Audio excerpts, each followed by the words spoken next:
Olá, na aula de filosofia de hoje do ensino médio, nós vamos falar um pouco sobre a teoria do conhecimento. Olha só, antigamente, na antiguidade, existia a necessidade de explicar o mundo e as suas leis, Existia uma certa preocupação em que o homem, ele remonta, toda a ideia, ele cria toda a ideia de compreensão do mundo e isso era dado sobre a mitologia, com base na mitologia.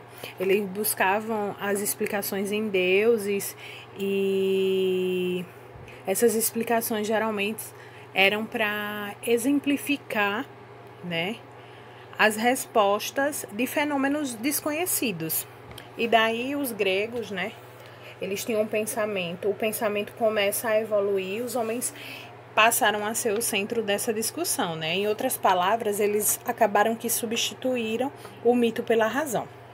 Sendo assim, hoje a gente vai falar um pouco sobre essa questão do romper o mito, e focar na razão.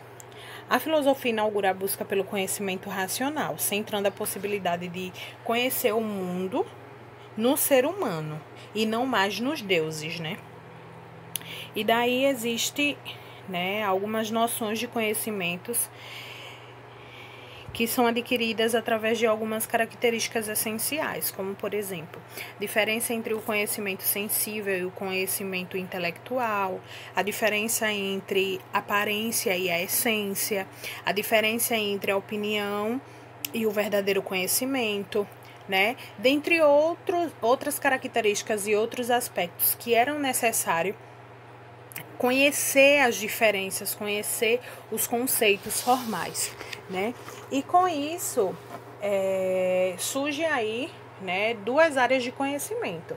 Uma baseada no mito, que eu já expliquei, que era quando depositava todo o conhecimento com base nos deuses, buscavam explicações, para fenômenos.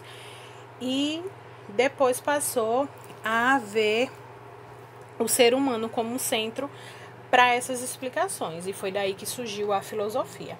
E daí o critério da verdade seria do mito a fé e a crença, da filosofia seria a razão.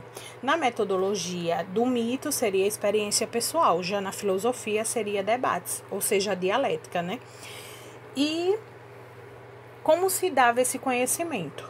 Na mitologia era por meio das revelações sacerdotais, poéticas, que transmitia, no caso, as vontades dos deuses, E já na filosofia seriam os fenômenos compreendidos pela razão que o transformam, no caso, os discursos que já existiam.